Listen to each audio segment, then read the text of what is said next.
Welcome to T2B live. మా T2B live channel ని subscribe చేయండి. లేటెస్ట్ అప్డేట్స్ కోసం బెల్ ఐకాన్ ని ప్రెస్ చేయండి. ఏ చిన్న అప్డేట్స్ ని మిస్ కాకండి. పవర్ స్టార్ పవన్ కళ్యాణ్ నటించిన latest movie Katamarayudu box office దగ్గర 2 వారాలను పూర్తి చేసుకుంది. కాగా ఇప్పుడు 3వ వారంలో అడుగుపెట్టిన ఈ సినిమా టోటల్ గా 2 వారాల్లో సాధించిన కలెక్షన్లు ఇండస్ట్రీలో హాట్ టాపిక్ గా మారాయి. తొలి వారం మొత్తం మీద టోటల్ వరల్డ్ వైడ్ గా 56.12 కోట్ల షేర్ వసూలు చేసిన కాటమరాయుడు రెండవ వీకెండ్ లో 4.12 కోట్ల షేర్ ని వసూలు చేసి మొత్తంగా 10 రోజుల కలెక్షన్లు 60.24 కోట్ల షేర్ ని అందుకున్నాయని నిర్మాతలు అఫీషియల్ గా అనౌన్స్ చేశారు. దాంతో పాటుగా 10 రోజుల్లో సినిమా 100 కోట్ల గ్రాస్ అందుకుందని తెలియజేశారు.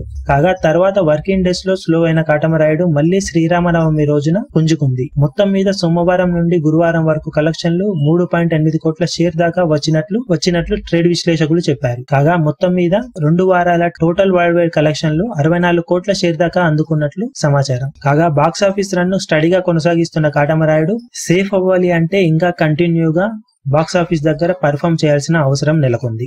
మరిన్ని లేటెస్ట్ అప్డేట్స్ కోసం T2B లైవ్ ని సబ్స్క్రైబ్ చేయండి. వీలైతే లైక్ చేయండి, కుదిరితే షేర్ చేయండి.